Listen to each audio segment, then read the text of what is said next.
Hey guys, in this video I'll show you how to multi-stream with OBS Studio. Alright, let's begin. First of all, open the OBS Studio application on your PC and then navigate to the Help section. Inside this menu, select Check for Updates and a window will be displayed. Now click on the Update Now button and it will start updating. Once the loading completes, close OBS Studio completely and open any preferred browser. Inside it, search for Multiple RTMP Output plugin and open this website.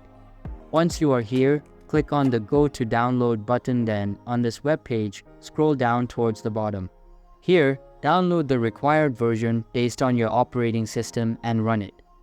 After that, install the software completely and run OBS Studio. Inside it, you will be able to see a new window at the top left side. But if you can't see it, click on Docs menu at the top and select Multiple Output. Inside this tab, click on the Add New Target button and name it whatever you want.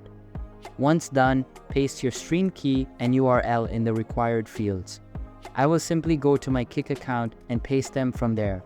After that, click on the OK button at the bottom and you can see that Twitch has been added. Similarly, you can add as many streams as you want like Twitch or YouTube. So that's basically how you can multi-stream with OBS Studio. And that's it for this video. If you find this helpful, consider subscribing and giving this a big thumbs up. Thanks.